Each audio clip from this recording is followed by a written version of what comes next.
Hi, I'm Stanley Bentu, and welcome to Nuts and Bolts. Now, since 1975, the economic community of West African states has paved the way for diplomacy and economic cooperation among its 15 member states. ECOWAS was originally established as an economic and monetary union to improve the living standards of its people. But in the 1990s, things began to change, and not in a good way.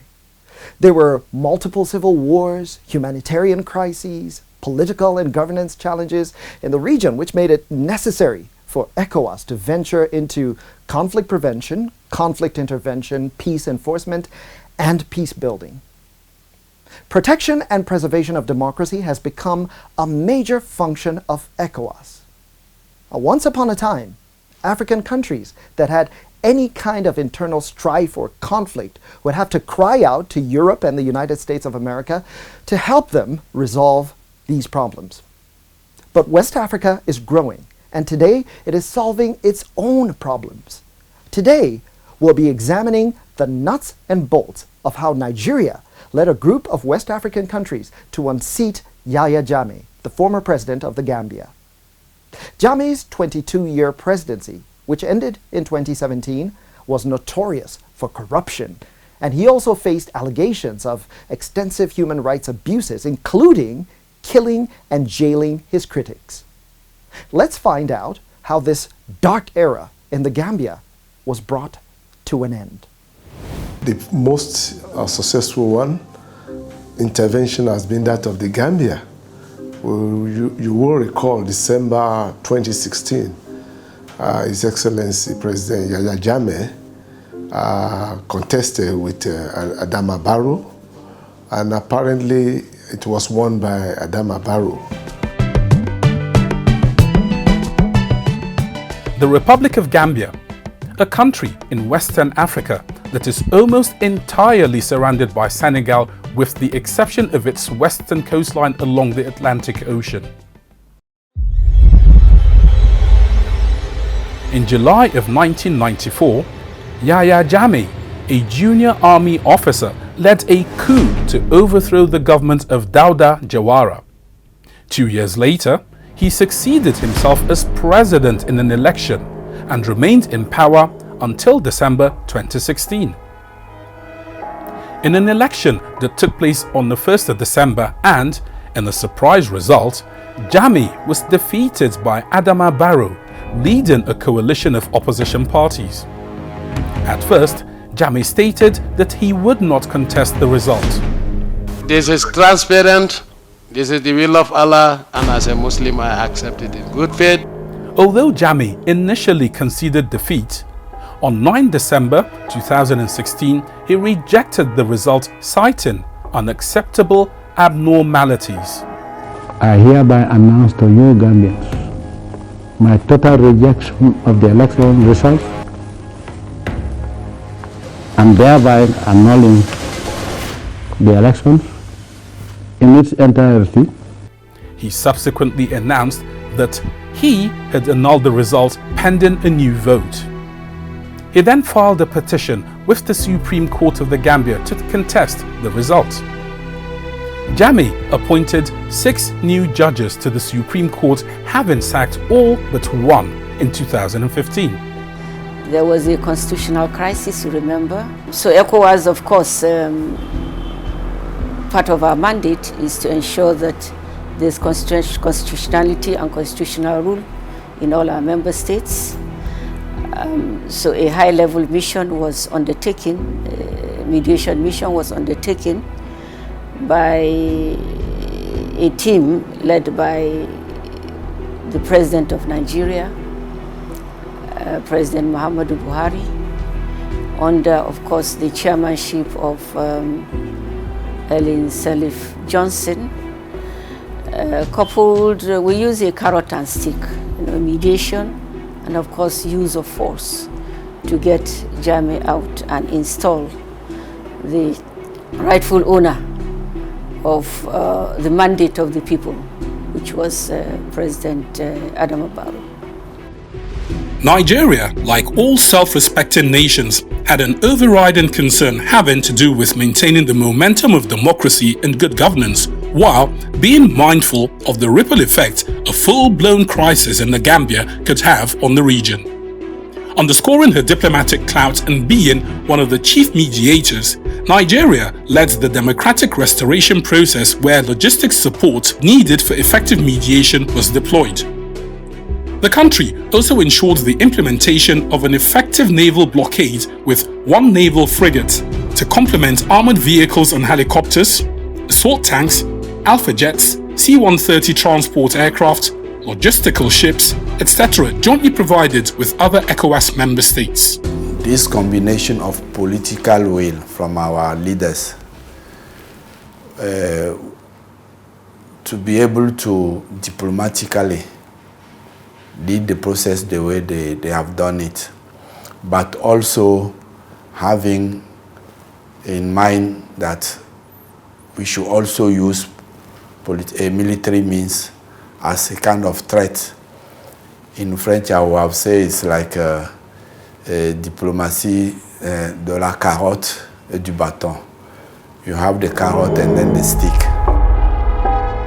Though Jammeh vowed that he would only relinquish the presidency if the court upheld the election result, Jammeh was warned by ECOWAS to step down by midnight of January 17, 2017. Jammeh refused to step down and the deadline passed. At the end of the day, till like early January, he still did not accept the results.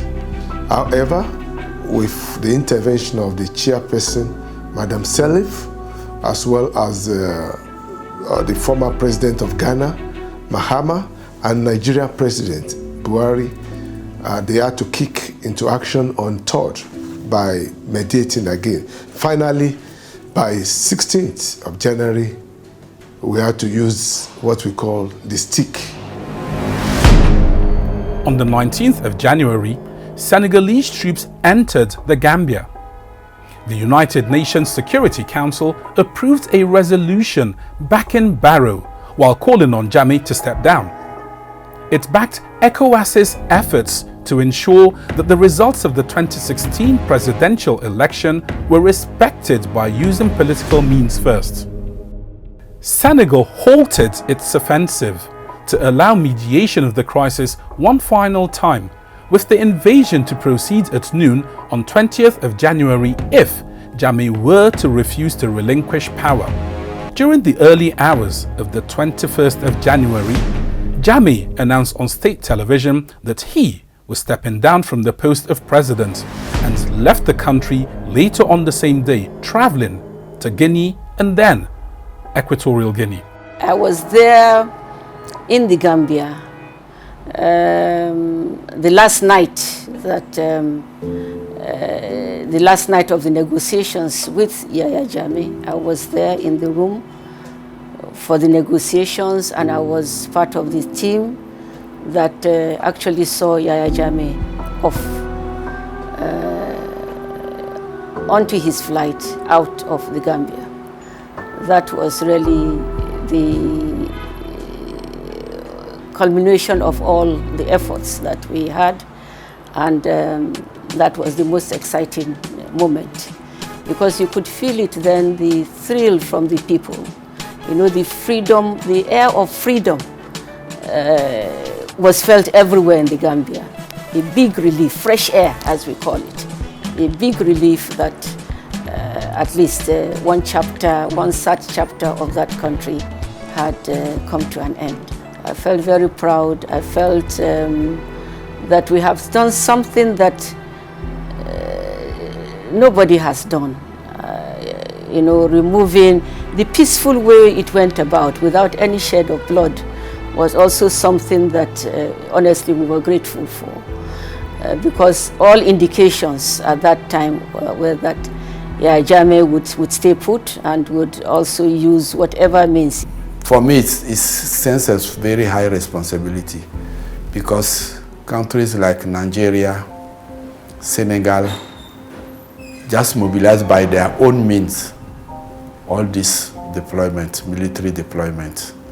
while others were, I'm sure, supporting. But when you see the cost of this intervention for Nigeria, especially Senegal is more closer.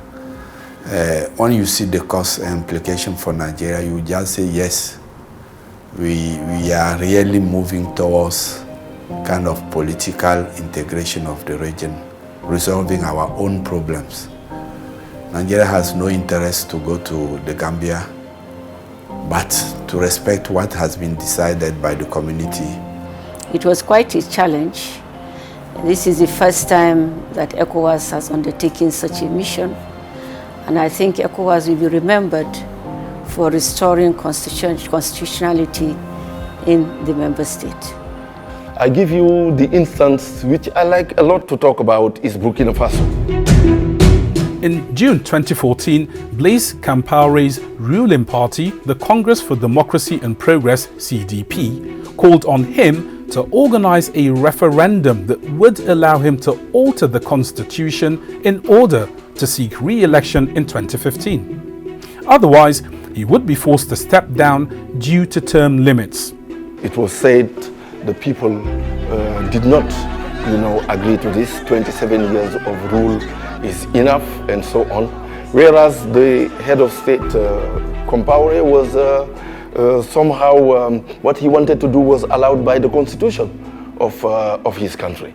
But when we saw what could be the challenges that would be coming from this as consequence, we of course alerted the president of the commission, and I recall for the first time, because I've been there from the beginning, for the first time that the president of the commission was writing back to us and saying we should do a letter to the chairman of the authority because he saw that the recommendations that were put there was very, very significant.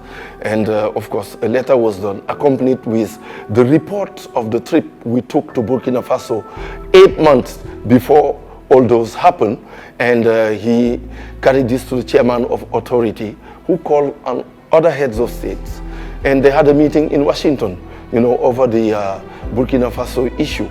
But the President Compaoré, refused, the mediation because he said what he was doing was allowed by the constitution of his country. And finally, what happened. But it didn't mean that early warning didn't do its work. The military, under General Honor Traoré, announced that it would install a transitional government in consultation with all parties and that the National Assembly was dissolved. On the 31st of October 2015, Blaise Compaoré announced he had left the presidency. I've decided to leave power in light of the tragedy facing my country. This and some other things also led us to the time in we started to think that we should put a more robust mechanism, in order to better link early warning, and early response.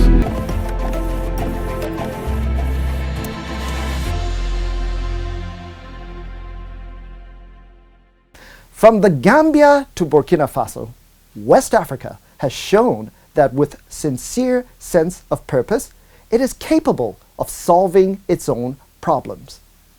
So how can Africa grow away from being summoned by Western countries to resolve its conflicts? Please leave your comments in the comment section below. If you enjoyed this video, check out our other videos from Nuts and Bolts and First Wave TV. And don't forget to subscribe and to ring the bell so that you will be notified about our latest videos. Preview.